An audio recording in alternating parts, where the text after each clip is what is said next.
Graça e paz, irmãos, amém? Louvado seja o nosso Deus, aleluias, glória a Deus. Querido, abra sua Bíblia no Evangelho de Lucas, no capítulo 10.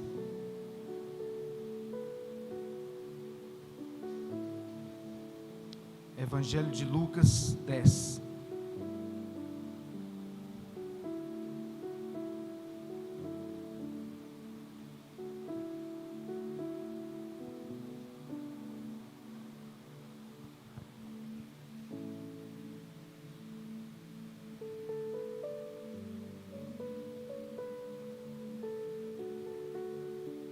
Quem achou diz amém.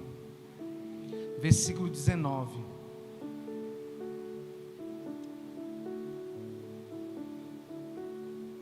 Aliás, a partir do versículo 16. Amém? Lucas 10, 16.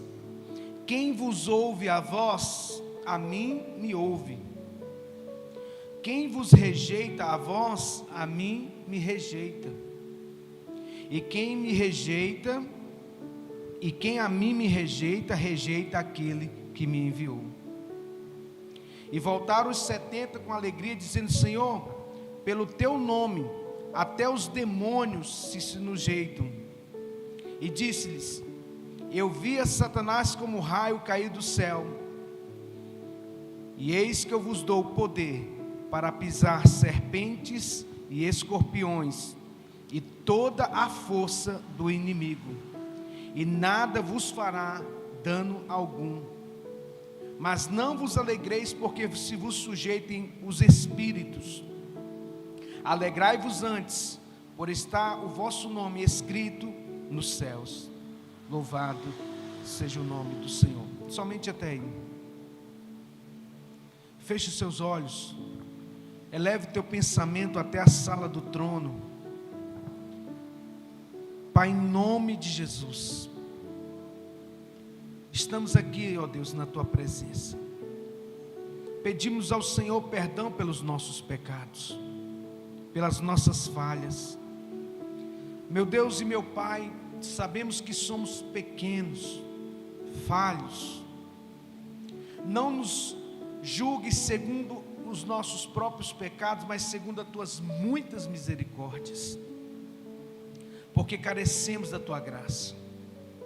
E a causa de nós não sermos consumidos é que as misericórdias do Senhor se renovam a cada manhã. Pai, leva cativo agora todo pensamento à obediência de Cristo Jesus, o nosso Senhor. E fala no mais íntimo de cada coração, no nome que é sobre todo nome, o nome de Jesus. Diga amém. Pode se sentar, querido.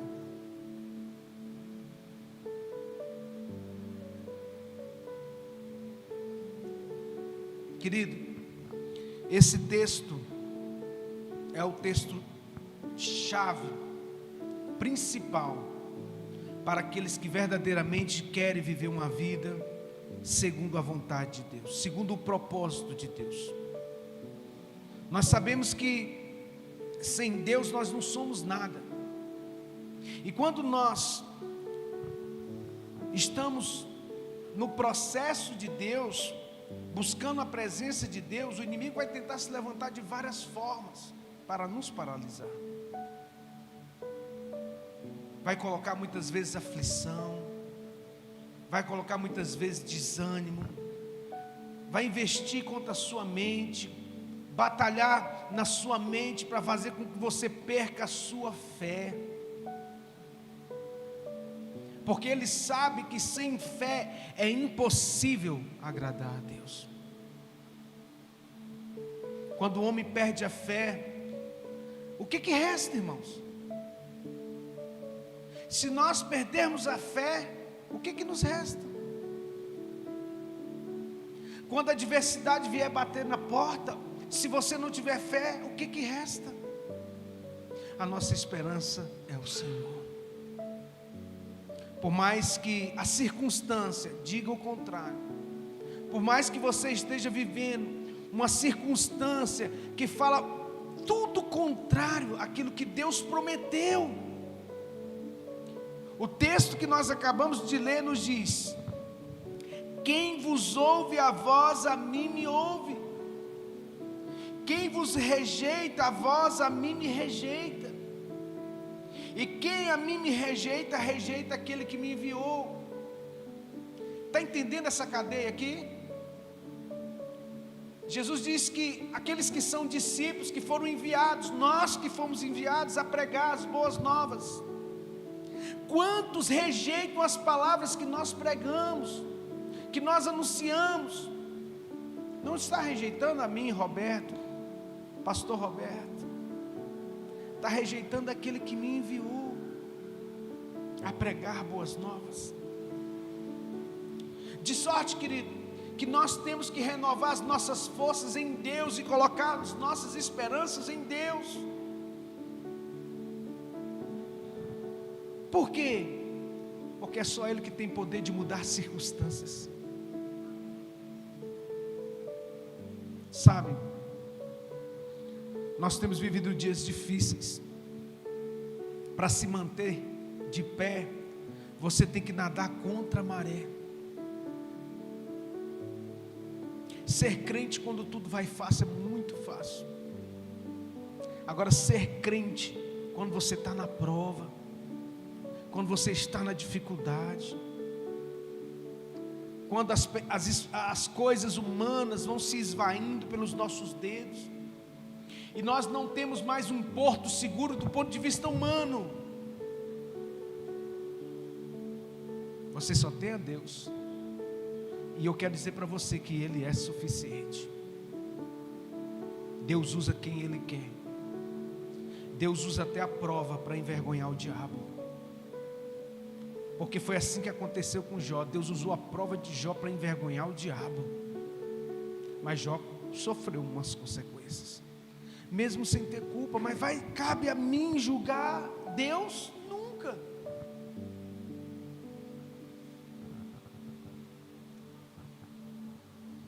Mas o texto que eu quero que você reflita comigo, porque nós estamos numa sequência de palavras que falam sobre libertação, sobre restauração. Jesus, no versículo 19, é que ele diz: eis que eu vos dou poder para pisar serpentes e escorpiões e toda a força do inimigo. O texto diz: e toda a força do inimigo. Irmão, você tem noção do que é isso? Eis que eu vos dou poder para pisar serpentes, escorpiões e toda a força do inimigo. Não é qualquer força, é toda a força do inimigo. E a Bíblia nos diz que maior é o que está em nós do que aquele que está no mundo. E nada vos fará dano algum. Então escute isso que eu vou falar para você nessa noite. As coisas que acontecem na nossa vida só acontecem se for da permissão de Deus. O diabo não tem poder em tocar em nós, em você, em mim. Porque a Bíblia nos diz, e eu confio e acredito na palavra, não é assim? A Bíblia diz que aquele que é nascido de Deus, o maligno não tocar, não tem poder. No entanto, nós estamos aprendendo na palavra que a forma muitas vezes que o diabo, na estratégia dele de nos atacar, é quando a gente quebra princípio. Lembra de Balaão? Não foi assim que Balaão fez com que o povo pecasse? Deu a estratégia para o rei inimigo do povo de Israel, para que enviasse mulheres bonitas para que se deitassem com os israelitas, a fim de adulterarem, fornicarem, quebrarem a aliança com Deus. Aí Deus não habita no meio de pecado, Deus não habita no meio da idolatria. Então a estratégia do diabo não muda. Ele não tem poder de tocar nós, mas se Ele fizer com que a gente quebre princípio, o que vai acontecer? Deus não vai contra a palavra dEle. O povo de Israel pecou, pereceu no deserto, porque murmurou contra Deus. A murmuração quebra de princípio. Está entendendo? Jesus nos alertou: nada que entra pela boca do homem contamina o homem, mas o que sai da boca do homem contamina. Porque é do interior que procedem as saídas da vida. Jesus nos alertou.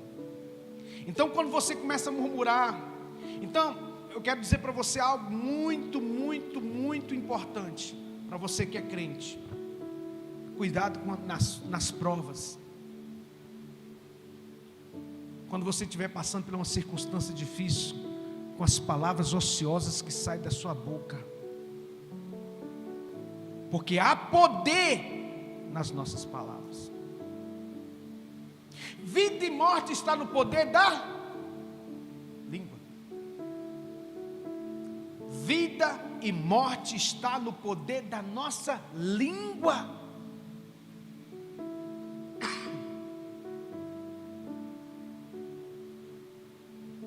E aquele que usar dela vai comer dela.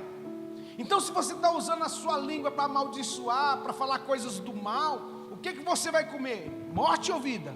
É morte. Se você amaldiçoa o dinheiro que você recebe, se você amaldiçoa a sua casa vai morrer espiritualmente, seus negócios vão morrer espiritualmente, a sua vida vai morrer espiritualmente. Então, você está passando pela prova, querido, respira, pede ao Senhor força, mas não decrete morte pela sua boca. Peça perdão a Deus, se humilhe,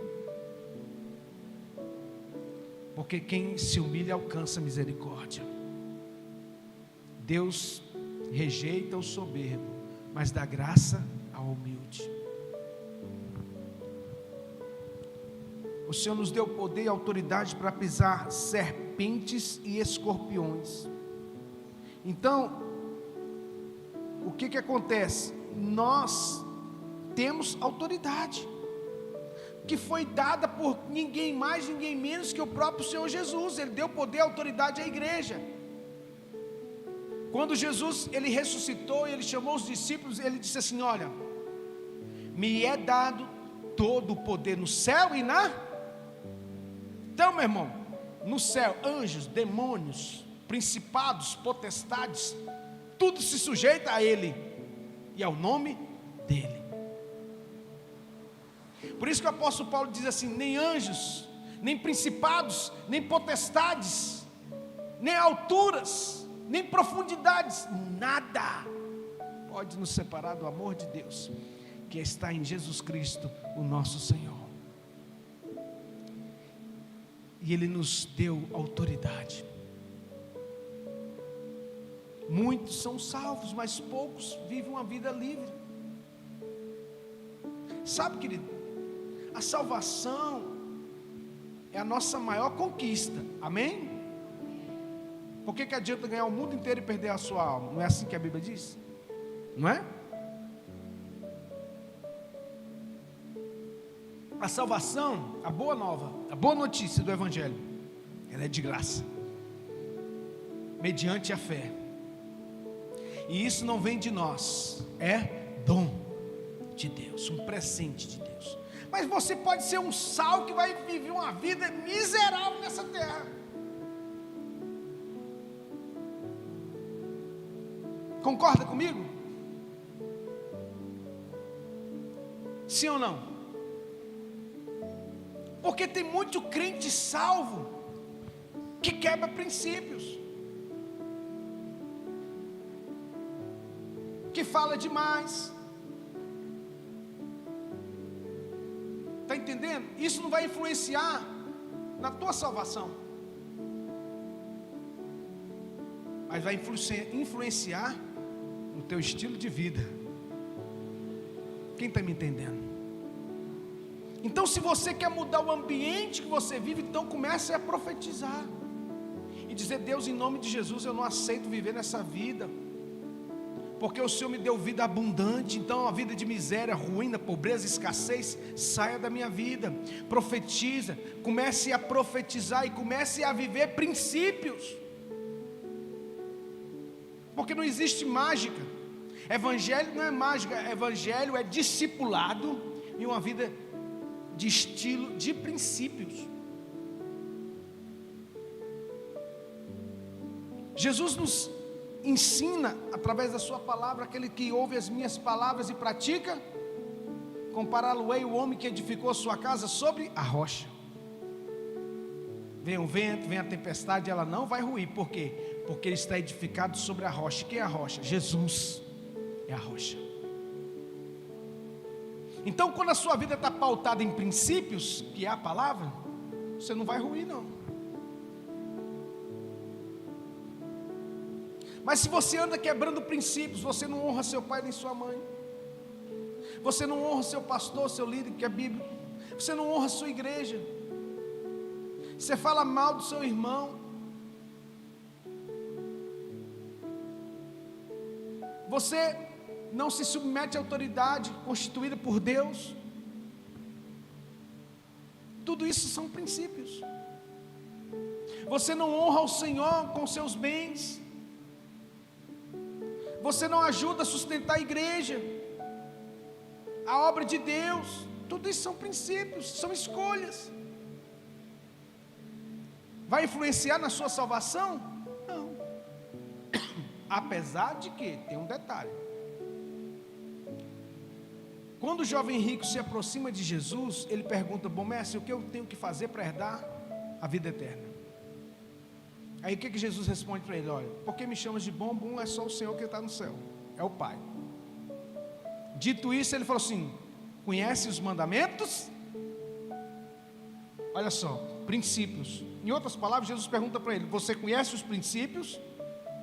Quais são os mandamentos? Honrar a Deus acima de todas as coisas e eu adorá-lo acima de tudo. Primeiramente é o primeiro mandamento, não é assim? Não terás outros deuses diante de mim. E por aí vai. Jesus está falando o quê? Isso são o quê? Princípios, não mudam. Princípios são eternos, não mudam. Não se prostrará diante de outros deuses. Idolatria é princípio quebrado. Honrar a Deus e amar o Senhor sobre todas as coisas é um princípio. É o primeiro e maior mandamento, disse Jesus no Novo Testamento. Então, quando Jesus, escute isso, não deixe ninguém tirar sua atenção. Quando Jesus diz: conhece os mandamentos, Ele está falando para mim e você o seguinte: olha, você conhece o princípio, toma cuidado com eles para você não quebrá-los. Toma cuidado com eles para você não quebrá-los. Esse não, Senhor, eu faço isso desde a minha mais tenra idade, eu vivo isso. Não foi assim que Jesus falou, que o jovem rico falou para ele? Mas Jesus, conhecendo o seu coração, diz a palavra, viu que no seu coração tinha outro Deus, e não o Deus verdadeiro. Porque aos homens você pode enganar, mas a Deus ninguém engana. Então tem muitas pessoas que têm nome de crente, vão na igreja, mas o seu coração, quem está lá sentado no trono não é o Deus vivo e poderoso. Jesus disse para ele: você quer ser perfeito?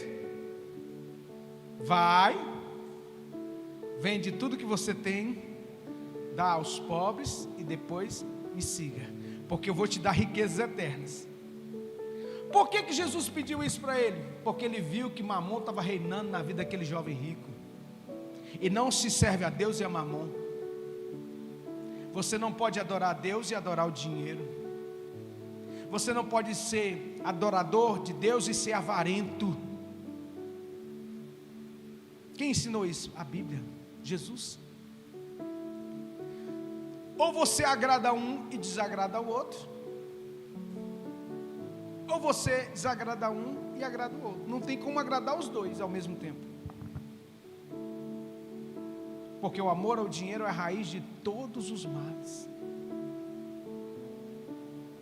Então, por que eu estou falando isso? Porque Jesus nos dá uma aula ali no jovem rico, que nós não podemos ter dois tronos no nosso coração. E aí Jesus, quando o jovem rico baixa a cabeça e vai embora, porque a Bíblia diz que ele ficou muito triste e foi embora, não perguntou mais, porque ele tinha muitas posses. Jesus então continua o discipulado para os discípulos. O que Jesus continua dizendo? Quão difícil será um rico entrar no reino dos céus. Os discípulos ficaram escandalizados.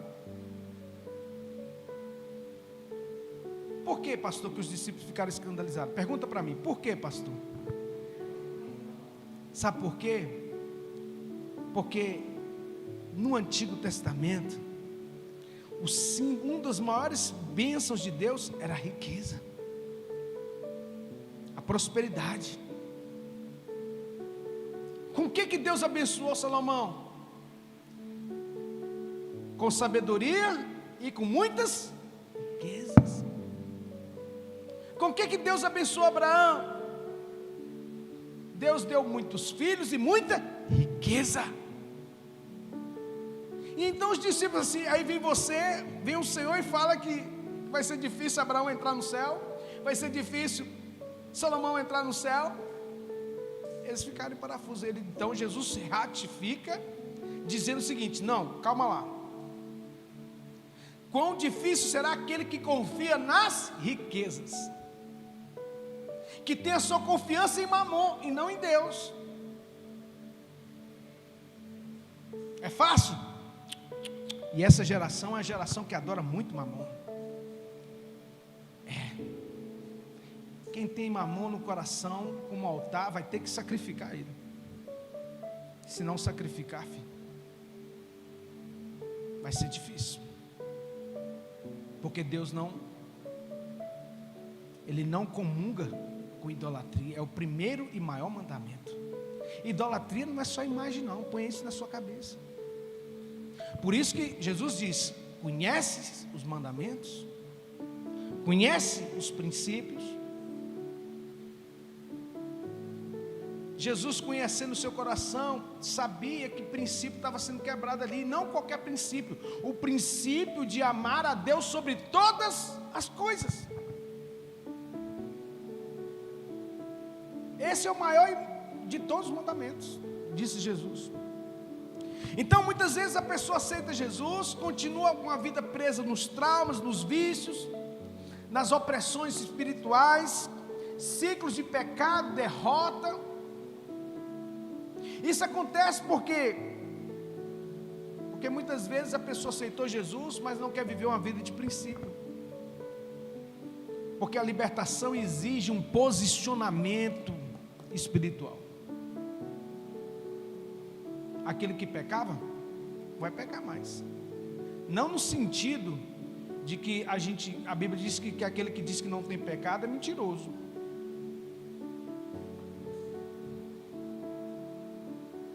No entanto, nós não vivemos numa prática de pecado. O crente não pode viver no adultério. O crente não pode viver roubando. O crente não pode viver mentindo. Está entendendo? Isso pode acontecer por um acidente, mas isso não é minha prática, porque eu sou cidadão do céu. Eu tenho um DNA do céu dentro de mim. Eu tenho um Espírito Santo que é o penhor da promessa. Ele é a garantia que nós seremos salvos, levados para os céus e herdaremos todas as coisas. Disse o apóstolo Paulo, que o Espírito Santo é o penhor. O que é penhor? É a garantia, é a marca da promessa de Deus em nós. Salvação é um dom, é um presente, mas a libertação exige um posicionamento espiritual. Como eu disse, você pode ser salvo e viver uma vida miserável nessa terra, porque você quebrou o princípio. Aí, pastor, mas e agora? E agora você tem o que ficou para trás, você não pode mudar nada. A gente não consegue mudar uma vírgula do passado, sim ou não? Não consegue. Mas o futuro é uma página em branco.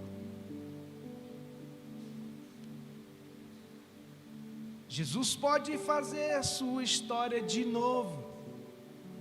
Jesus pode escrever a sua história de novo. Quando que Jesus pode escrever a minha história de novo? Quando eu deixo viver uma vida.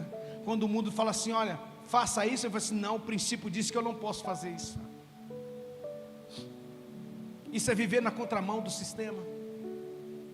Isso é ter o código do cidadão do céu, porque José estava no Egito, mas o Egito não estava dentro de José. Daniel estava na Babilônia, mas a Babilônia não estava dentro de Daniel. E você é crente, você está no mundo, mas o mundo não pode estar dentro de você. Nós somos do mundo, mas nós não pertencemos a ele. Nós somos cidadãos dos céus, aleluias. A autoridade espiritual que o Senhor nos deu, Jesus nos deu, para a gente vencer as cadeias, para a gente vencer. Ele transferiu essa autoridade para a igreja. Jesus, ele não apenas salvou, mas como ele transferiu essa autoridade: eu vos dou poder para pisar serpentes e escorpiões.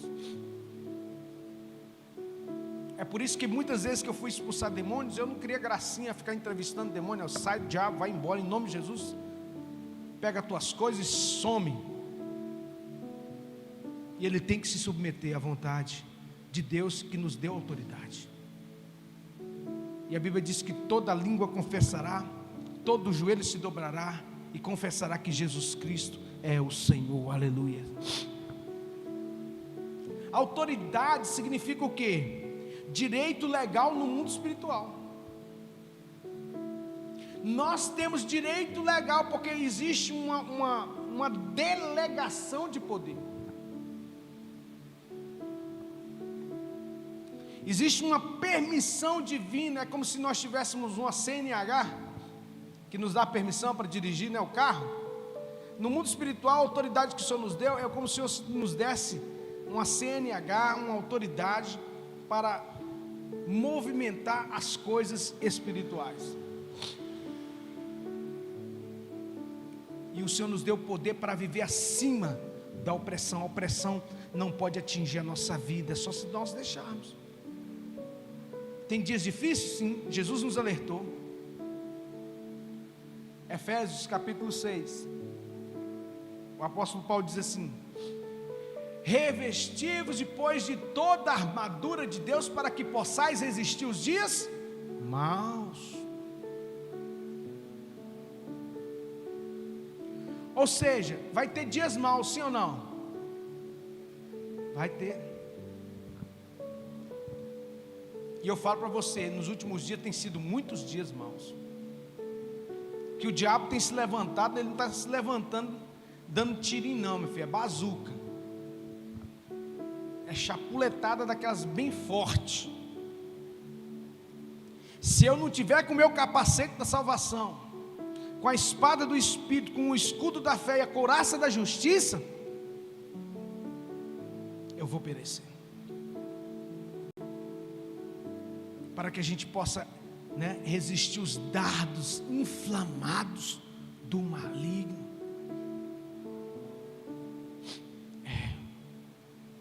O Senhor nos deu poder para pisar serpentes e escorpiões. Significa o quê? Você não tem que se submeter à opressão maligna. Você tem poder para pisar ele. Quando ele vier contra a sua vida, em nome de Jesus, Satanás, vai-te daqui, sai de reto. Na sua casa, quando o diabo quiser se andar lá, o espírito de confusão, de contenda, em nome de Jesus, abra sua boca e declare que aqui não, Satanás, aqui reina a paz do Senhor, que excede todo o entendimento humano, porque Ele é o príncipe da paz. Então cuidado com a carnalidade. A Bíblia nos alerta lá em Gálatas 5,19 sobre as obras da carne: porfias, emulações, tudo obra da carne, ciúme, inveja, avareza, tudo isso dá brecha de legalidade para o diabo agir.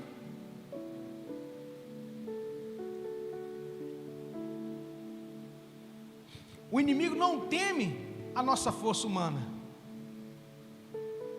Ninguém é páreo para ele com a força humana. Ele é muito mais forte do que nós, homens. A Bíblia diz que um anjinho, irmão, matou 180 mil. Um anjo, com espadada lá, ó, 180 mil. Quase a população inteira de Patinga, com espadada. A gente seria páreo para qualquer anjo, até os caídos? Não. Mas o Senhor nos deu a autoridade de Cristo, então existe a autoridade de Cristo em nós. Posso ouvir um glória a Deus? Então, querido, a libertação profunda que nós necessitamos, ela começa com a nossa submissão a Deus. Por isso que quem fica de joelho não se prostra diante das dificuldades. Quem fica de joelho diante do Senhor não se prostra diante das dificuldades. Então está na prova, meu irmão, vai orar de madrugada.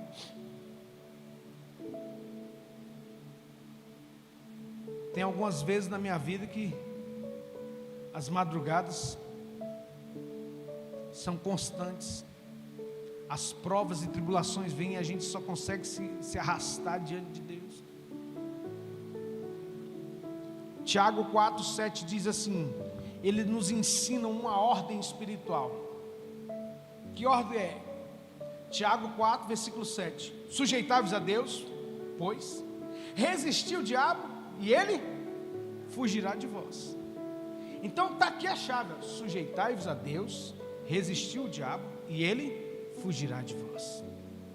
O diabo, meu irmão, ele não resiste quem se sujeita a Deus. E como é que é se sujeitar a Deus? Viver princípio. Eu me sujeito a Deus quando eu honro Ele acima de todas as coisas. Eu me sujeito a Deus quando eu honro meu pai e minha mãe. Eu me sujeito a Deus quando eu cumpro aquilo que Ele mandou cumprir. Isso é se sujeitar a Deus.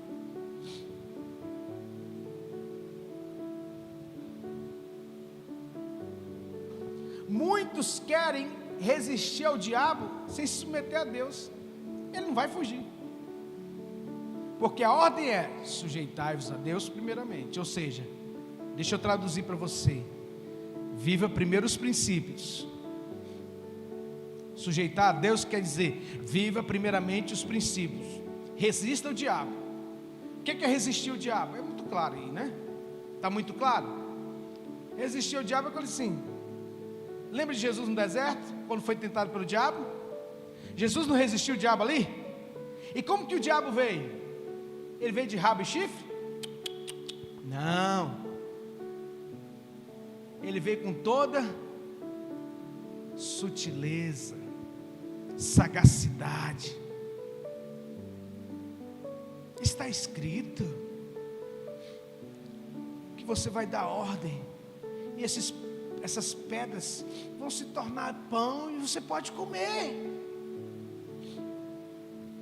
Nem só de pão viverá o homem, mas de toda a palavra que procede da boca de Deus. Jesus fez o que ali? Ele resistiu ao diabo com o quê? Sujeitando a Deus. Tremendo. Ele resistiu ao diabo se sujeitando a Deus, ou seja, se sujeitando à palavra. E quem é a palavra? É Deus, não é assim? No princípio era a palavra estava com Deus, a palavra era Deus. João 1:1.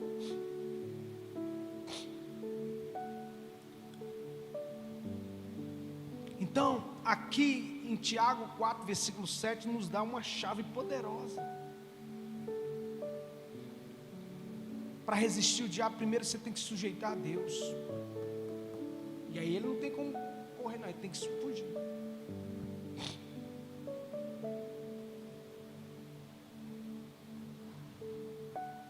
Para você viver uma vida de libertação profunda, a primeira coisa que tem que acontecer é você voltar para essa equação de Tiago 4,7. Você quer a equação de uma vida abundante? Tiago 4,7. A mais B igual a C.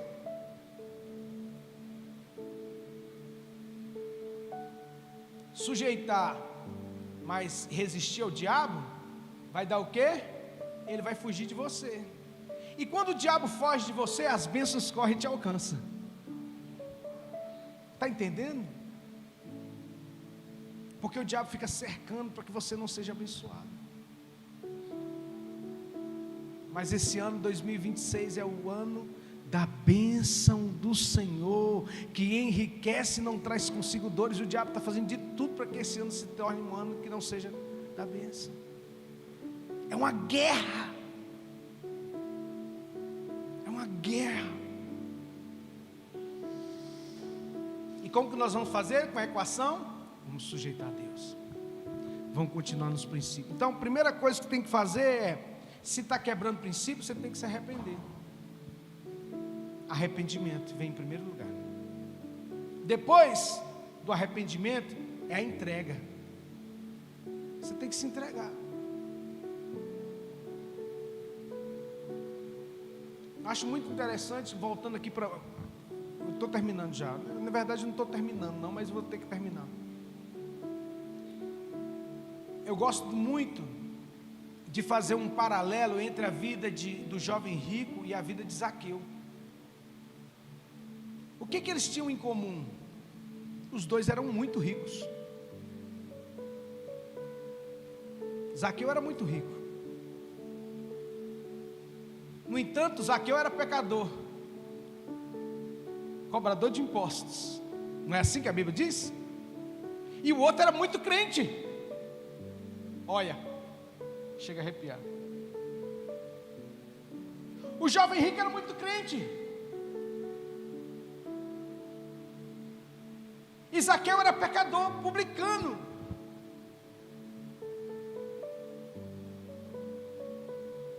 O jovem crente, muito rico, não abriu mão, mesmo Jesus pedindo. Zaqueu, pecador, publicano, miserável, Jesus não pediu nada, só pediu para entrar na casa dele. E ao entrar na casa dele, antes, Jesus não pediu nada para ele. Ele disse: Senhor, se eu defraudei alguém, se eu tirei de alguém, eu restituo 4 vezes mais. Por que ele fez isso? Porque na lei de Moisés estava escrito isso: arrependimento, entrega. Eu defraudei, então restituo 4 vezes mais, como a lei diz. Que quem passava a mão tinha que restituir 4 vezes mais. Se eu defraudei, eu vou restituir. Senhor, metade do que eu tenho, eu vou dar.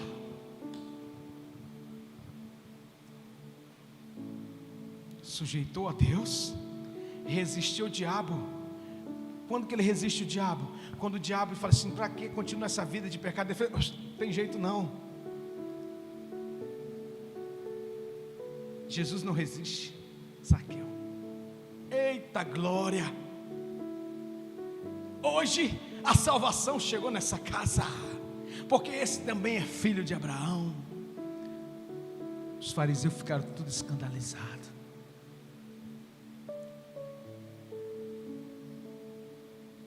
A salvação não chegou na casa do jovem rico, porque ele resistiu à voz de Deus.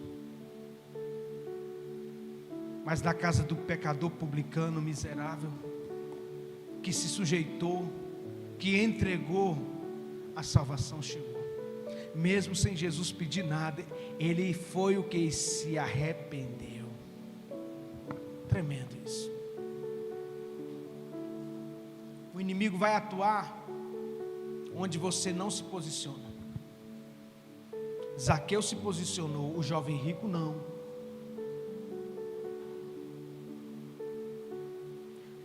Jesus deu a senha para o jovem rico e ele não quis. Jesus nem deu a senha para Zaqueu, mas Zaqueu já conhecia a senha. Ele pegou o mistério. Você precisa de pegar o mistério, as chaves do reino. É com elas que você abre portas e fecha portas. Fique de pé. Quero orar neste momento.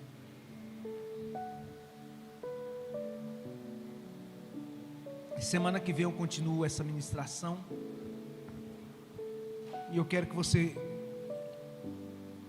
raciocine naquilo que foi falado aqui nessa noite. Feche seus olhos. Talvez você esteja vivendo tudo isso que nós estamos falando aqui. Sua vida não consegue ir à frente. Então entra na equação de Tiago 4:7. Sujeitai-vos a Deus, resista ao diabo, e ele fugirá de vós.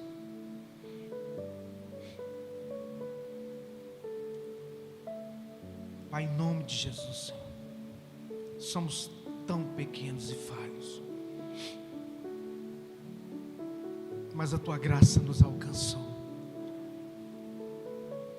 E ó Deus, como igreja, eu quero fazer uma oração agora, meu Deus, confissória, que se nós erramos, se nós pecamos, que quebramos algum princípio,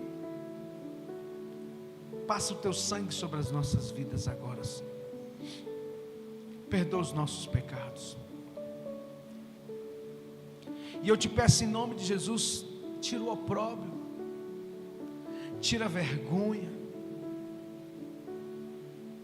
que a vida abundante do Senhor, que já foi nos dada, se manifeste, no nome que é sobre todo o nome, o nome de Cristo Jesus, o nosso Senhor.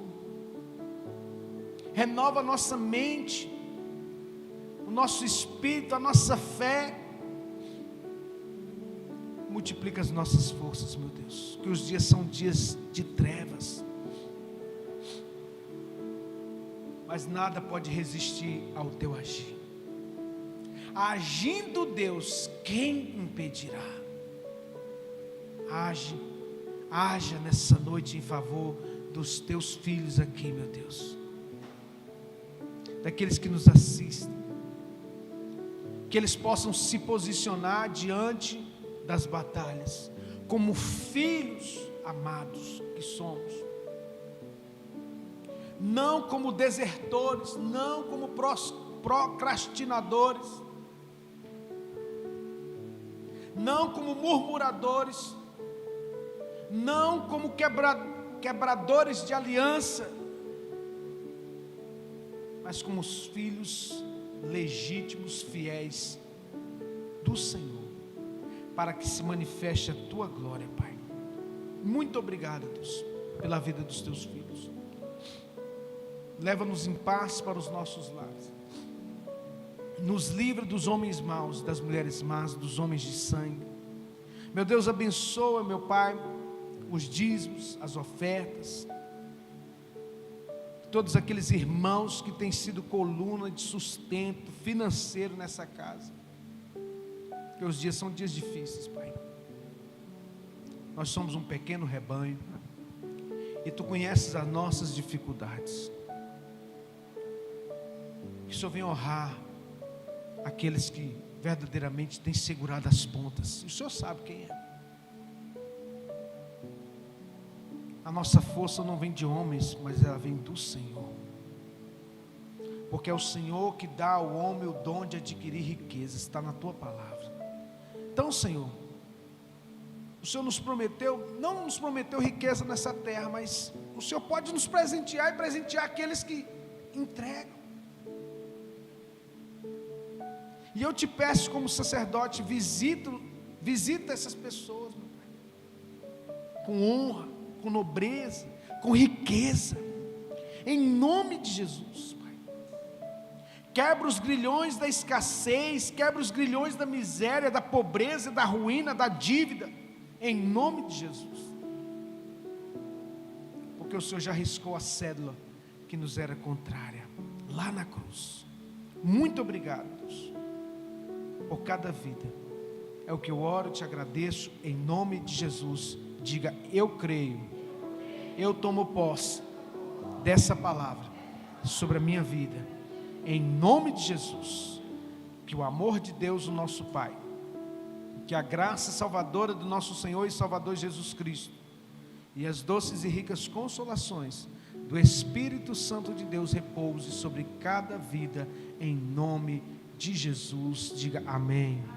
Deus abençoe os irmãos têm liberdade, traz a sua oferta, seu dízimo, depois estão liberados, em nome de Jesus.